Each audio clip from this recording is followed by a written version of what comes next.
Elon, hey, welcome back to TED. It's great to have you here. Thanks for having me. So, in the next half hour or so, we're going to spend some time exploring your vision for what an exciting future might look like, which I guess makes the first question a little ironic. Why are you boring? Yeah, I ask myself that frequently. We're trying to dig a hole under LA, and this is to create the beginning of what will hopefully be a 3D network of tunnels to alleviate congestion. So, I mean, right now, I think one of the most soul-destroying things is traffic. It affects people in every part of the world. It takes away so much of your life, and it's horrible. It's particularly horrible in LA.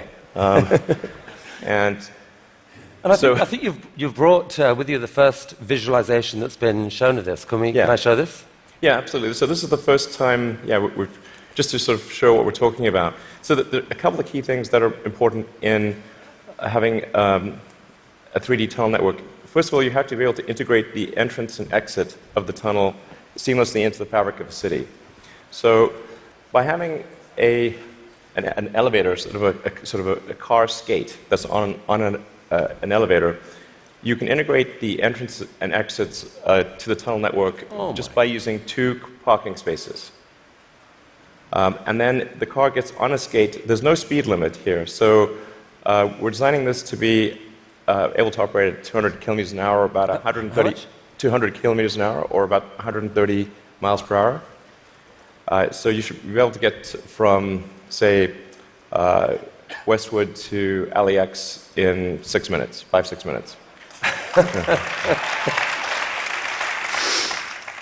So possibly initially done as like on a sort of toll road type basis. Yeah. Which I guess alleviates some traffic from the surface streets as well. So I don't know if people noticed it in the video, but there's no real limit to how many levels of tunnel you can have. So you can go much further deep than you can go up. The deepest mines are much deeper than the tallest buildings are tall. So you can alleviate any arbitrary level of urban congestion with the 3D tunnel network. This is a very important point. So a key rebuttal to the tunnels is that if you add one layer of tunnels, then that will simply alleviate congestion. It'll get used up, and then you'll be back where you started, back with congestion. But you can go to any arbitrary number of tunnels, any number of levels. But people assume traditionally it's incredibly expensive to dig, and that would block this idea. Yeah. Well, they're right. To give you an example, the LA subway extension, which is, I think it's a 2.5-mile extension, that was just completed for $2 billion. So it's roughly $1 billion a mile to do the subway extension in LA. And this is not the highest utility subway in the world. It's quite difficult to dig tunnels normally. I think we need to have at least a 10-fold improvement in the cost per mile of tunneling. And how could you achieve that? I guess, actually, if you just do 2 things, you can get to approximately an order of magnitude improvement, and I think you can go beyond that. So the first thing to do is to cut the tunnel diameter by a factor of 2 or more. So a single road lane tunnel would, according to regulations, has to be 26 feet, maybe 28 feet in diameter to allow for crashes and emergency vehicles and sufficient ventilation for combustion engine cars. But if you shrink that diameter to what we're attempting, which is 12 feet, which is plenty to get an electric skate through, you drop the diameter by a factor of 2 and the cross-sectional area by a factor of 4.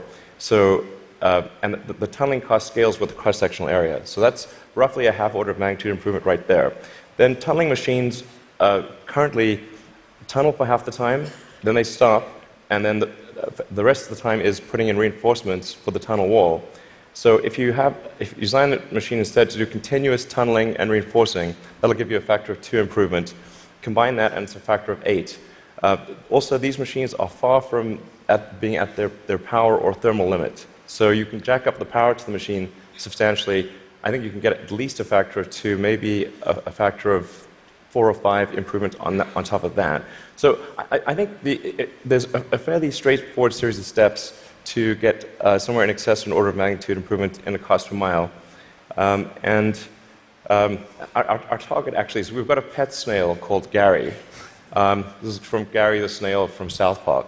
I mean, sorry, SpongeBob SquarePants. So Gary is capable currently he's capable of going 14 times faster than a tunnel boring machine. Okay. You want to beat Gary? We want to beat Gary. Yeah. He's not a patient little fellow, and we want that will be victory. Victory is beating the snail. But a lot of people dreaming about future cities, they imagine that actually the solution is sort of flying cars, drones, etc. You go above ground. Why isn't that a better solution? You save all that tunneling cost. Right. I'm in favor of flying things. Obviously, I do rockets, so I like things that fly. This is not some inherent bias against flying things, but there is a challenge with flying cars in that they'll be quite noisy. The wind force generated will be very high. Let's just say that if something's flying over your head, if there are a whole bunch of flying cars going all over the place, that is not an anxiety-reducing situation. You don't think to yourself, well, I feel better about today. You're thinking, like, did they service their hubcap? Or is it going to come off and guillotine me as they're flying past? And so you've got this vision then, future cities with these rich 3D networks of tunnels underneath. Is there a tie-in here with Hyperloop? Could you apply these tunnels to use for this Hyperloop idea you released a few years ago? Yeah, so we've been sort of puttering around with the Hyperloop stuff for a while. We built a Hyperloop test track adjacent to SpaceX just for a student competition to encourage innovative ideas in transport. It actually ends up being the biggest vacuum chamber in the world after the Large Hadron Collider by volume. So it was sort of quite fun to do that, but it was kind of a hobby thing. And then we think we might. So we developed a little pusher car to push the student pods, but we're going to try seeing how fast we can make the pusher go if it's not pushing something. Huh. So, I mean, like, sort of cautiously optimistic we'll be able to be faster than the world's fastest bullet train, even in a 0.8-mile stretch. Whoa. Good brakes. Yeah. I mean, it's either going to smash into tiny pieces or. But you can picture then a Hyperloop in a tunnel, yes, running quite long distances. Exactly. So in looking at tunneling technology, it turns out that in order to make a tunnel, you have to,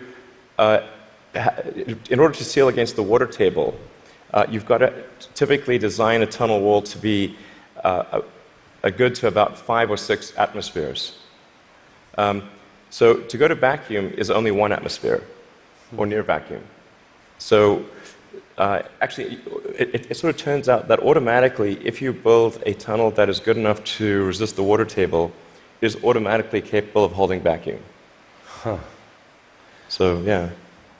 And so you can actually picture this, like what kind of length tunnel is in Elon's future to running Hyperloop? Yeah, I think there's no real length limit. You could dig as much as you want. I think if you were to do something like a DC to New York Hyperloop, I think you'd probably want to go underground the entire way because it's a high density area. You're going under a lot of buildings and houses, and if you go deep enough, you cannot detect the tunnel. Sometimes people think, well, it's going to be pretty annoying to have a tunnel dug under my house. Like, if that tunnel is dug more than about 3 or 4 tunnel diameters beneath your house, you will not be able to detect it being dug at all. In fact, like if you're able to detect the tunnel being dug, whatever device you're using, you can get a lot of money for that device from the Israeli military, who is trying to detect tunnels from Hamas, and from the U.S. Customs and Border Patrol that trying to detect drug tunnels. So the reality is that Earth is incredibly good at absorbing vibrations, and once the tunnel depth is below a certain level, it is undetectable. Maybe if you have a very sensitive seismic instrument, you might be able to detect it. So you've started a new company to do this called The Boring Company. Very nice, very funny. What's funny about that? How much of your time is this? It's maybe 2 or 3%. You've called it a hobby. This is what an Elon Musk hobby looks like. I mean, it really is. Like, we actually, this is basically interns and people doing it part-time. So this is, we bought some second-hand machinery, and it's kind of puttering along, but it's making good progress. So an even bigger part of your time is being spent on electrifying cars and transport through Tesla. Is one of the motivations for the tunneling project the realization that actually, in a world where cars are electric and where they're self-driving, there may end up being more cars on the roads on any given hour than there are now? Yeah, exactly. A lot of people think that when you make cars autonomous, that they'll be able to go faster and that will alleviate congestion. And to some degree, that will be true. But once you have shared autonomy where it's much cheaper to go by car, and you can go point to point, the affordability of going in a car will be better than that of a bus. Like, it will cost less than a bus ticket. So the amount of driving that will occur will be much greater with shared autonomy, and actually traffic will get far worse.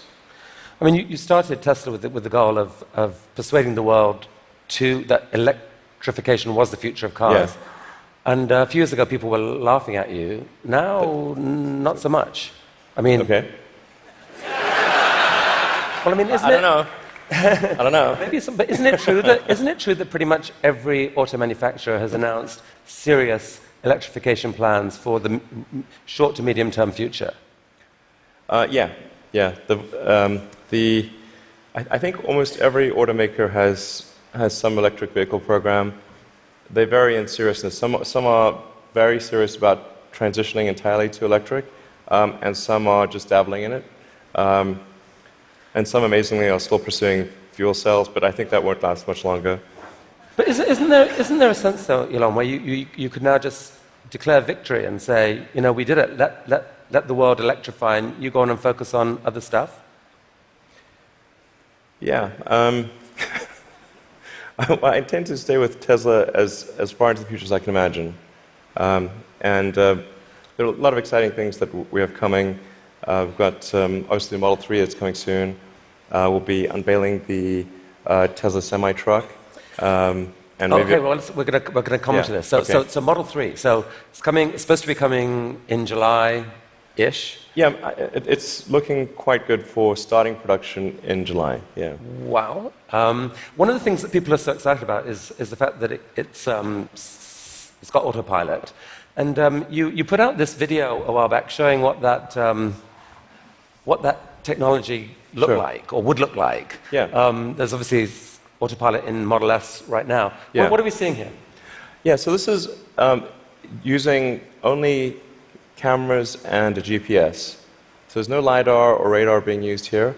This is just using passive optical, which is essentially what a person uses.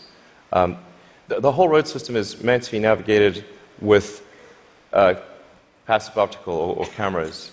And so once you solve cameras or vision, then autonomy is solved. If you don't solve vision, it's not solved.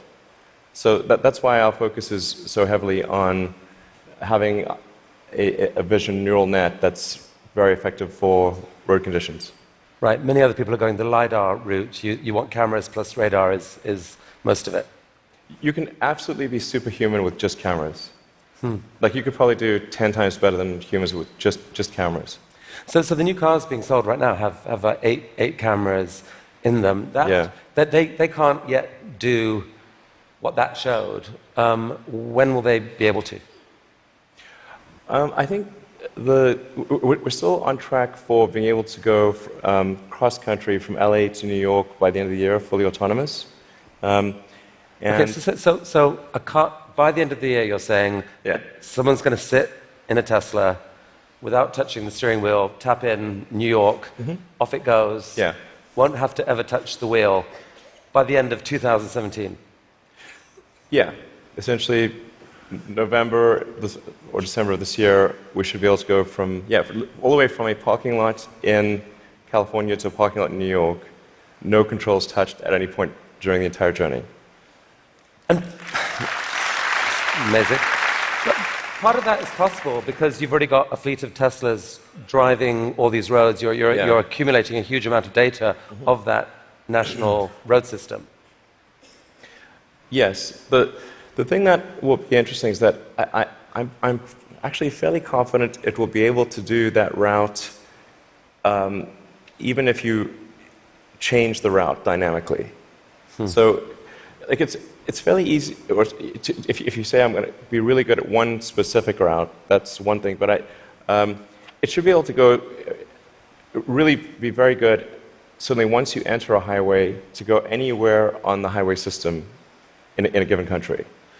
So it's not sort of limited to LA, New York. We could change it and make it Seattle, Florida, that day, or in real time. So you were going from LA to New York, now go from LA to Toronto. So leaving aside regulation for a second, in terms of the technology alone, the time when someone will be able to buy one of your cars and literally just take their hands off the wheel and go to sleep and wake up and find that they've arrived, how far away is that to do that safely? I think that's about 2 years. So the real trick of it is not, how do you make it work, say 99.9% of the time? Because if a car crashes, say 1 in 1,000 times, then you're probably still not going to be comfortable falling asleep. That's, you shouldn't be, certainly. But by the same time, it's never going to be perfect. No system is going to be perfect. But if you say it's perhaps, the car is unlikely to crash in 100 lifetimes or 1,000 lifetimes, then people are like, okay, wow, if I would live 1,000 lives, I would still most likely never experience a crash, then that's probably okay. To sleep. Maybe, I guess a big concern of yours is that people may actually get seduced too early to think that this is safe, and that you'll have some horrible incident happen that puts things back. Well, I think that the autonomy system is likely to at least mitigate the crash, except in rare circumstances. The thing to appreciate about vehicle safety is this is probabilistic. Right. So that there's some chance that any time a human driver gets in the car that they will have an accident. That is their fault. It's never zero. And so the key threshold for autonomy is how much better does autonomy need to be than a person before you can rely on it. But once you get that literally safe hands-off driving, the power to disrupt the whole industry seems massive, because at that point you've spoken of people being able to buy a car, drops you off at work, and then you let it go and provide a sort of Uber-like service to other people, earn you money, maybe even cover the cost of your lease of that car. Exactly. So you can kind of get a car for free. Is that really likely? Yeah, absolutely. This is what will happen. So there will be a shared autonomy fleet where you buy your car and you can choose to use that car exclusively. You could choose to have it be used only by friends and family, only by 5-star other drivers who are rated 5-star. You can choose to share it sometimes, but not other times. That's 100% what will occur. It's just a question of when. Wow. So you mentioned the Semi, and I think you're planning to announce this in September. But I'm curious whether there's anything you could show us today. I will show you a teaser shot of the truck. Teaser shot. It's live. Okay. No, that's definitely a case where we want to be cautious about the autonomy features. Yeah. Because we can't see that much of it, but it doesn't look like just a little friendly neighborhood truck. It looks kind of badass. What sort of semi is this? So this is a heavy-duty, long-range semi-truck. So it's like the highest weight capability and with long range. So essentially, it's meant to alleviate the heavy-duty trucking loads. Right. And this is something which people do not today think is possible, to think the truck doesn't have enough power or it doesn't have enough range. And then with the Tesla Semi, we want to show that an electric truck actually can out-torque any diesel semi. And if you had a tug-of-war competition, like the Tesla Semi will tug the diesel semi uphill. That's pretty cool. And short term, these aren't driverless. These are going to be trucks that truck drivers want to drive. Yes. So what will be really fun about this is you have a flat torque RPM curve with an electric motor, whereas with a diesel motor or any kind of internal combustion engine car, you've got a torque RPM curve that looks like a hill. So this will be a very spry truck. You could drive this around like a sports car. There's no gears. It's like single speed. So there's a great movie to be made here somewhere. I don't know what it is, and I don't know that it ends well, but it's a great movie. It's quite bizarre test driving when I was driving the test prototype for this truck. It's really weird because you're driving around and you're so nimble, and you're in this giant truck.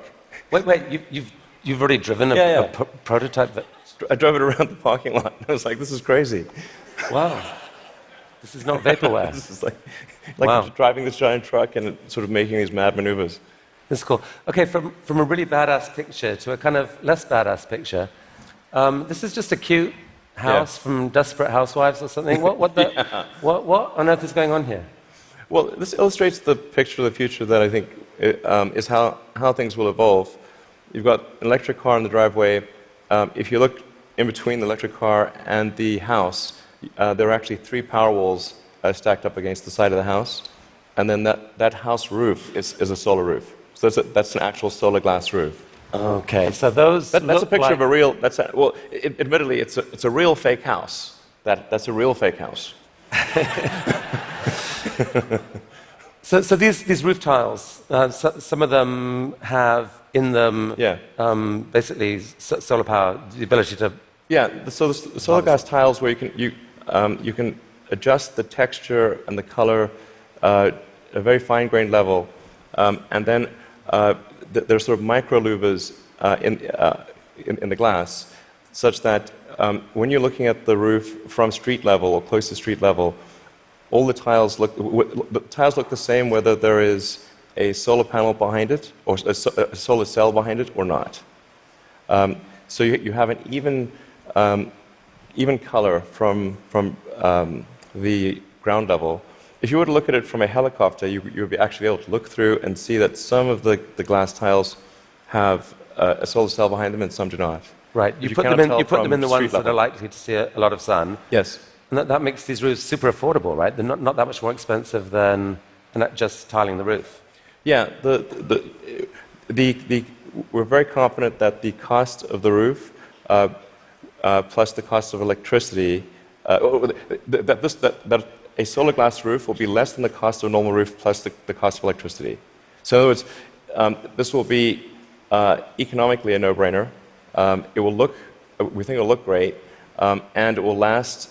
I mean, we thought about like having the warranty be infinity, but then people thought, well, that might sound like we were just talking rubbish. But actually, this is toughened glass. Like well after the house has collapsed, and there's nothing there, the roof the glass tiles will still be there. Yeah, so I think you're rolling. This is cool. So you're rolling this out in a couple weeks' time, I think, with four different roofing types. Yeah, we're starting off with two initially, and then the second 2 will be introduced early next year. And what's the scale of ambition here? How many houses do you believe could end up having this type of roofing? I mean, I think eventually almost all houses will have a solar roof. Now the thing is to consider the time scale here to be probably on the order of 40 or 50 years. So on average, a roof is replaced every 20 to 25 years. So, but you don't start replacing all roofs immediately. But eventually, if you say we were to fast forward to, say, 15 years from now, it will be unusual to have a roof that does not have solar. Is there a mental model thing that people don't get here that there's been, because of the shift in the sort of cost economics of solar power, that like most houses actually have enough sunlight on their roof pretty much to power all of their needs. If you could capture the power, it could pretty much power all their needs, right? You could go off grid, kind of. Yeah, it depends on where you are and what the house size is relative to the roof area. But yeah, it's a fair statement to say that most houses in the US have enough roof area to power all the needs of the house. Okay, so the key to the economics of the cars, the these houses, is the falling price of lithium-ion batteries, which you've made a huge bet on as Tesla. In many ways, that's almost the core competency. And you've decided that to really own that competency, you just have to build the world's largest manufacturing plant and kind of double the world's supply of lithium-ion batteries. Yeah. With this guy. What is this? Yeah, so that's the Gigafactory, the progress so far in the Gigafactory. Eventually, you can sort of roughly see that there's sort of a diamond shape overall, and when it's fully done, it'll look like a giant diamond, or that's the idea behind it. And it's aligned on true north. There's a small detail, but and capable of producing like 100. Eventually, like 100 gigawatt hours of batteries a year. 100 gigawatt hours. We think probably more, but yeah. And they're actually being produced right now already here, right? Yeah, we're in production already. You guys put out this video. Yeah. I mean, is that speeded up or? That's the slowed down version. So how fast does it actually go? Well, when it's running at full speed, you can't actually see the cells without a strobe light. It's just blur. And I mean, one of your core ideas, Elon, about what makes an exciting future is a future where we no longer feel guilty about energy. Help us picture this. I mean, how many gigafactories, if you like, does it take to get us there? It's about 100, roughly. It's not 10, it's not 1,000, most likely 100. See, I kind of find this amazing. Like, you can actually picture, if that's right, you can picture what it would take to move the world off this vast fossil fuel thing. It's like you're building one, cost $5 billion, maybe the next one, or whatever, $5 to $10 billion. Yeah. Like it's kind of cool that you can picture that project. And you're planning to do a Tesla, or at least announce another two this year. I think we'll announce locations for somewhere between 2 and 4 gigafactories later this year. Yeah, probably 4. Whoa. Yeah. Okay. I can't tease. No more teasing from you for here. Like, where? Continent? You can say no. We need to address a global market. Yeah. Okay. This is cool. I think we should talk for global market. So I have to ask you one question. I'm going to ask you one question about politics. Only one. I'm kind of sick of politics, but I do need to ask you this. You're on a body now giving advice to a guy who has said he doesn't really believe in climate change, and there's a lot of people out there who kind of think you shouldn't be doing that. They'd like you to walk away from that. What would you say to them? Well, I think that there's. First of all, I'm just on 2 advisory councils where the format consists of going around the room and asking people's opinion on things. And so there's like a meeting every month or 2. that's the sum total of my contribution. But I think to the degree that there are people in the room who are arguing in favor of doing something about climate change, or other certain social issues. I've used the meetings I've had thus far to argue in favor of immigration and in favor of climate change. And if I hadn't done that, that wasn't on the agenda before. So maybe nothing will happen, but at least the words were said. Okay. So let's talk SpaceX and Mars. Last time you were here, you spoke about this, what seemed like a kind of incredibly ambitious dream to develop rockets that are actually reusable. And you've only gone and done it. Yeah. I mean, talk us through this. What are we looking at here? Yeah, so this is one of our rocket boosters coming back from very high and fast in space. So just delivered the upper stage at high velocity. I think this may have been sort of a Mach 7 or so delivery of the upper stage. Yeah. So that was a sped up. That's the slowed down version. Yeah. That was the sped up version. But I mean, that's amazing. And several of these failed before you finally figured out how to get to do it. But now you've landed. You've done this 5 or 6 times. I think we're on 8 or 9 or something. Yeah. And for the first time, you've actually reflown one of the rockets that landed. So we landed the rocket booster and then prepped it for flight again and flew it again. So it's the first reflight of an orbital booster where that reflight is relevant. So it's important to appreciate that reusability is only relevant if it is rapid and complete. Right. So like an aircraft or a car, the reusability is rapid and complete. You do not send your aircraft to Boeing in between flights. Right. So this is allowing you to dream of this really ambitious idea of sending many people to Mars in 10 or 20 years time, I guess. Yeah. In the next 20 years. And you've designed this outrageous rocket to do it. Help us understand the scale of this thing. Well, I think visually you can see that's person. Yeah, and that's the vehicle. So if that was a skyscraper, that's like a 40. Did I read that? 40 stories. Yeah, maybe a little more. Yeah. The thrust level of this is really this configuration is about 4 times the thrust of the Saturn V moon rocket.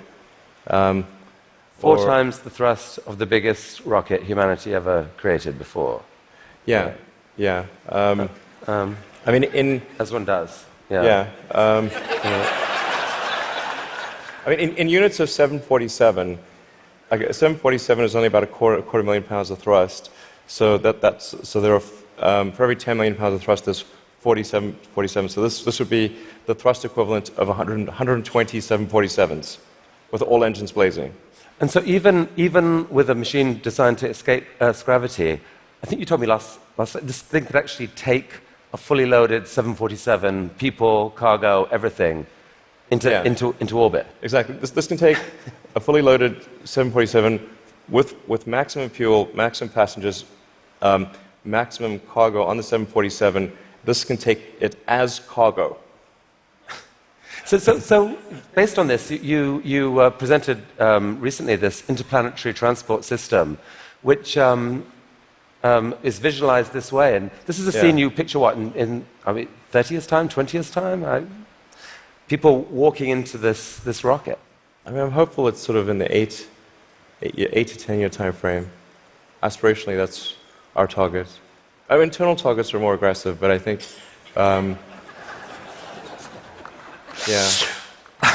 Okay.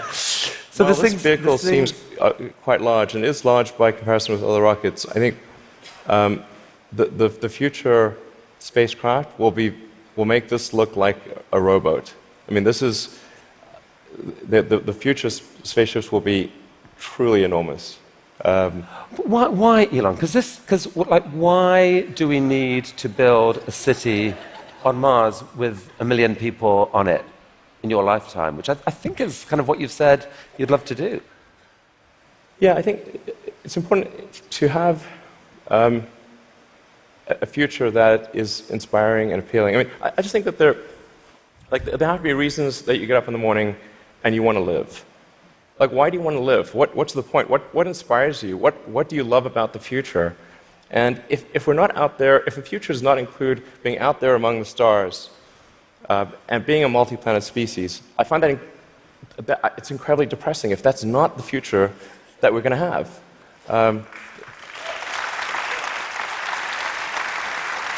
People want to position this as an either-or, that there are so many desperate things happening on the planet now, from climate to poverty to, you pick your issue.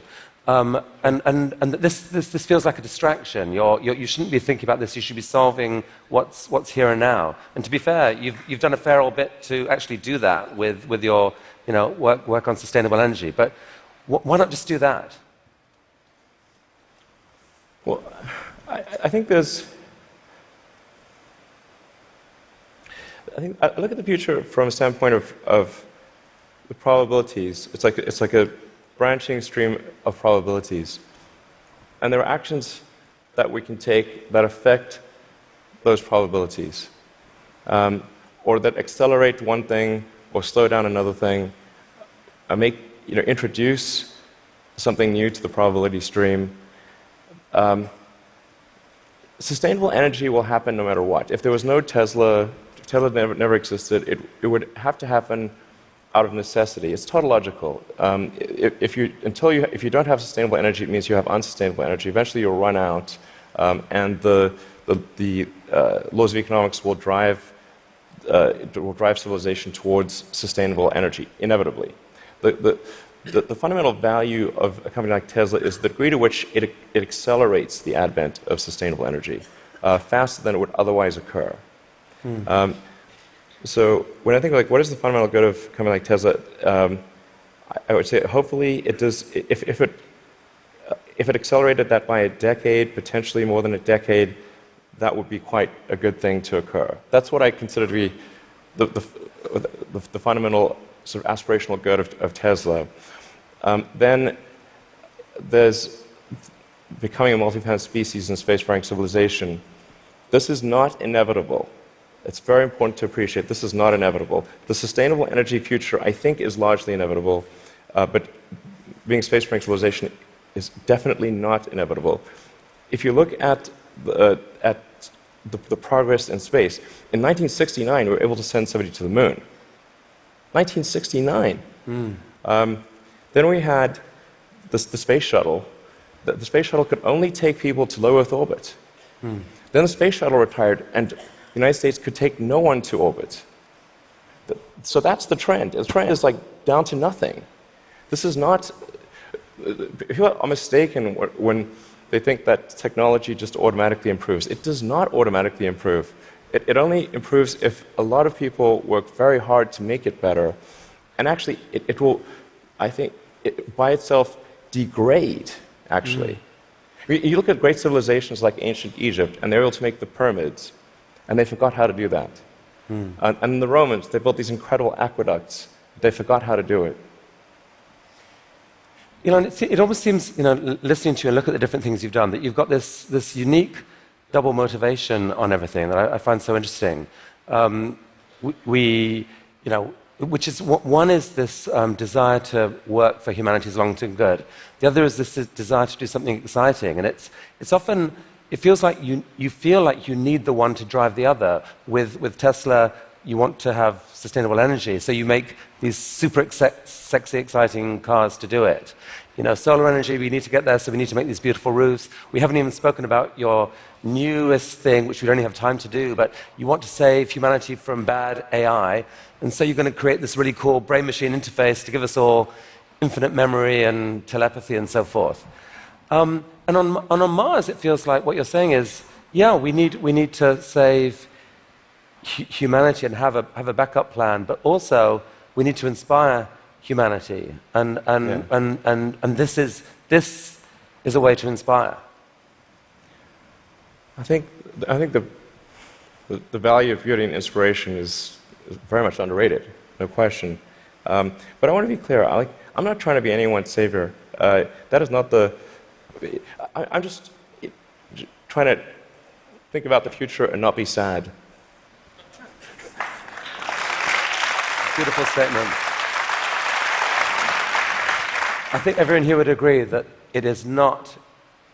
None of this is going to happen inevitably. The fact that in your mind you dream this stuff, you dream stuff that no one else would dare dream, or no one else would be capable of dreaming at the level of complexity that you do. The fact that you do that, Elon Musk, is a really remarkable thing. Thank you for helping us all to dream a bit bigger. You'll tell me if it ever starts getting genuinely insane, right? Thank you. That was really, really fantastic. That was really fantastic. Thanks, guys. Thank you.